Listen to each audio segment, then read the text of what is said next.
श्री स्वामी समर्थ. नमस्कार, मी ज्योती आणि माझ्या यूट्यूब चॅनलवर तुमचं खूप खूप मनापासून स्वागत आहे. आजच्या व्हिडिओमध्ये श्री स्वामी समर्थ महाराजांच्या मूळ अवताराबद्दल मी थोडीशी माहिती सांगणार आहे. चला तर मग लगेच व्हिडिओला सुरुवात करूया. भगवान श्री विष्णूंनी जगाच्या कल्याणाकरिता अनेकविध अवतार धारण केले. त्यातील भगवान श्री दत्तात्रय हा अवतार जगाचे गुरुपद घेऊन अखिल विश्वाला मार्गदर्शन करण्यासाठी घेतला.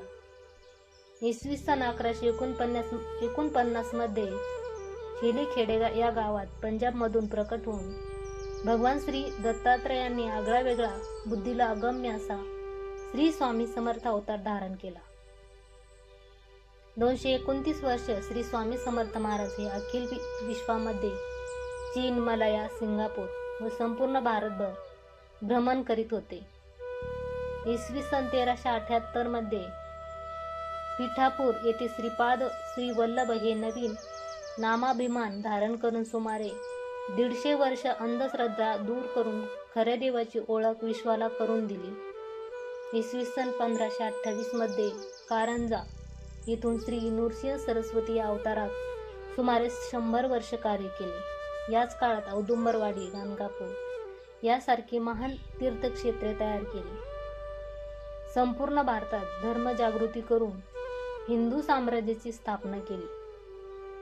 इसवी सन 1678 मध्ये या अवताराची सांगता करून पुन्हा मूळ श्री स्वामी समर्थ हा अवतार धारण केला. इसवी सन 1856 मध्ये अक्कलकोटमध्ये प्रवेश करून सुमारे 22 वर्ष आगळ्या वेगळ्या पद्धतीने जो भेटेल त्याला दुःखमुक्त करून स्वयंभू बनविले.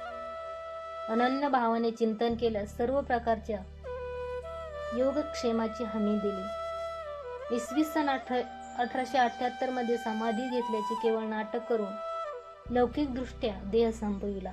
परंतु आपल्या सुदैवाने त्यांचे हे कार्य आजही तितक्याच वेगाने किंबहुना त्यापेक्षा सहस्रपट वेगाने दिंडोरी प्रणित श्री स्वामी समर्थ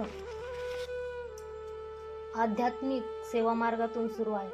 हा मार्ग गुरुप्रणित मार्गावर अधिष्ठित आहे. जो भक्त निष्ठेने अहंकार विसरून महाराजांना जीवनाचे अधिष्ठान बनवितो त्याचे जीवन श्री स्वामी समर्थ महाराज सुखकर व शांतिमय बनवितात.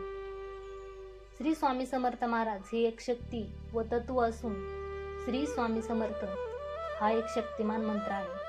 म्हणून प्रत्येक सेवेकरांनी नित्यसेवा म्हणून रोज 11 माळी श्री स्वामी समर्थ या मंत्राचा जप करावा व श्री स्वामी चरित्र सारामृत या पोथीचे दररोज क्रमशः 3 किंवा 7 अध्याय वाचून पारायण करावे. चला तर मग इथेच थांबते. श्री स्वामी समर्थ.